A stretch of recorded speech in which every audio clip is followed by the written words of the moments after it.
We have 2 wispy solar storms on their way to Earth, some fast solar wind, and some big flare activity maybe just around the corner. Those stories and more in the Spotlight.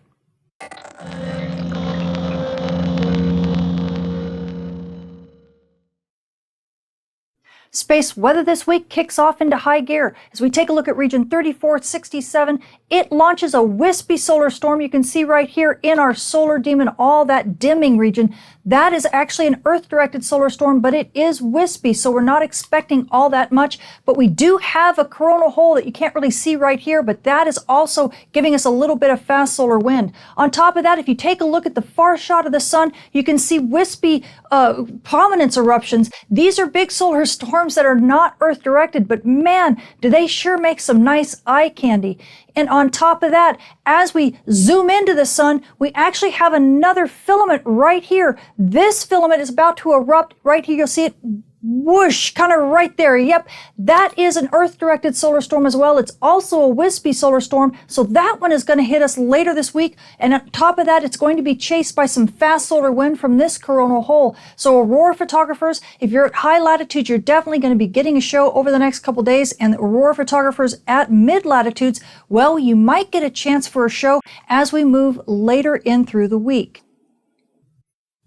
Now, taking a look at our solar storm conditions and aurora possibilities over the coming week, we are expecting to get that solar storm hit. That's really, actually, we're getting it right now, and it's kind of giving us unsettled conditions because it's basically a wispy solar storm. But aurora photographers, if you're at high latitudes, you definitely could be getting a bit of a show. Plus, it's going to be chased by some fast solar wind, as you can see here. But we're only expecting up to about a 25% chance of a minor storm at high latitudes, so it's not going to be all that big a deal.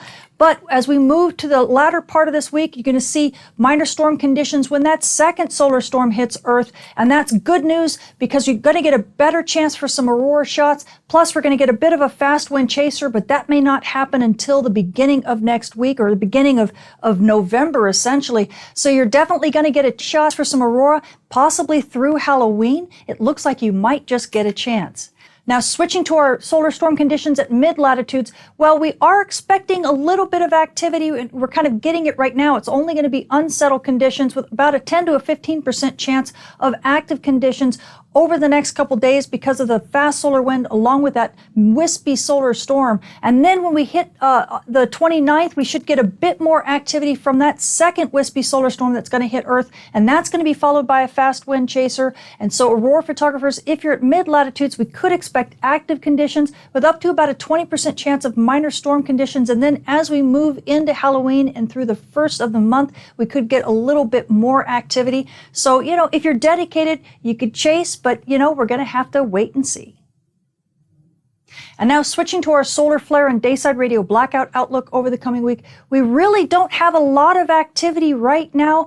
We've got just a couple active regions in Earth view, which doesn't mean all that much. Believe it or not, we're sitting at the low noise floor right now with only about a 1% chance of any radio blackouts at all. Now, we do have some new regions that are going to be rotating into Earth view here over the next maybe 2 to 5 days, and that could actually get us to bump up to minor noise conditions, still only expecting about a 5 to 10% chance of radio blackouts at the R1 to R2 level, and everything else should be pretty calm. So amateur radio operators, well, on the day side, you should be getting some decent radio propagation right now, and that's likely going to continue throughout the rest of this week with only a little bit of increased noise as we get in close to the beginning of the new month. And now switching to our radiation storm and polar aviation outlook over the coming week, everything is in the green when it comes to radiation storms. We're sitting at the D1 normal range. That's at flight level 360, which is also the S0 quiet range for all the rest of us. We really don't have any risk at all for big radiation storms. This is going to continue easily throughout this week and possibly into next week before things change at all. So you frequent flyers, and this does include aircrew and you high-risk passengers, it looks like you're all in the clear. So the space weather this week is picking up. We do have a couple of wispy solar storms either hitting Earth or on their way to Earth now. Aurora photographers, if you're at high latitudes, you could get a bit of a show. Aurora photographers at mid-latitudes, well, you're going to have to wait closer to Halloween in order to get a bit of a show, but it could give you some decent aurora then with some fast solar wind. As well as that, amateur radio operators, you're getting a break this week because we definitely don't have any big flare players in Earth view, and that's good news because that means your radio propagation is looking wonderful. And now you GPS users, well, you know, we don't have any big solar storms on the Earth's night side to bother you, and we don't have any big solar flare players that are giving you big radio blackouts. So believe it or not, the space weather conditions and your GPS reception pretty much all over the globe should be top notch. I'm Tamitha Skov, the Space Weather Woman. Thank you for watching.